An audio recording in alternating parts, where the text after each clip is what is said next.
Magandang araw! Ako si Binibining Menya at ngayong araw, ang ibabahagi ko sa inyo ay tungkol sa biyag ni Lamang. Magbasa, makinig, matuto at magsaya. Ako si Binibining Menya.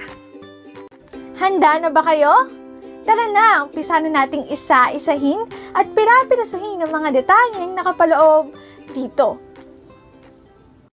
Maaari kong ibigay ang soft copy ng video na ito, mag-email ka lamang o kaya naman ay mag-message sa aking Facebook page.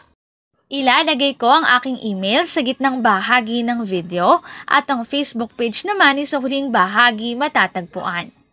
Maraming salamat sa panonood!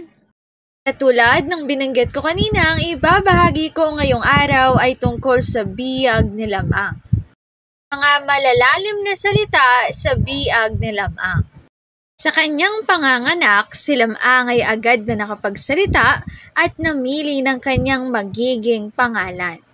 Panganganak, ito ay nangangahulugang pagsilang ng sanggol. Sinugod ni Lamang mga igurot upang ng kanyang amang si Don Juan. Igorot, ito ay nangangahulugang isang pangkat etniko. Sa epiko, sila ang mga ni Don Juan.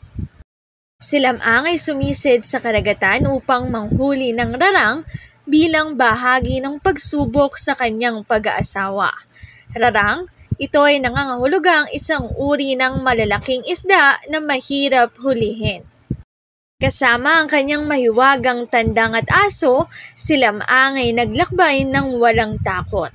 Mahiwaga, ito ay nangangahulugang may kinalaman sa mahika o kababalaghan. Matapang na sumisid si Lamang sa kalaliman ng dagat upang patunayan ang kanyang pag-ibig kay Ines Canoyan.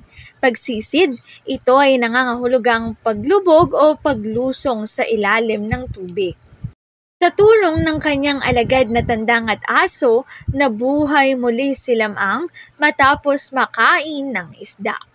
Alagad, ito ay nangangahulugang tagasunod o katulong. Dito na nagtatapos ang aking pagbabahagi. Sana ay marami kayong natutuhan.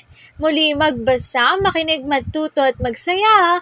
Ako si Binibining Menya. Paalam! Paalala, ang wikang Filipino ay mapagpalaya, atin natin itong gamitin, mahalin at mas paunlarin.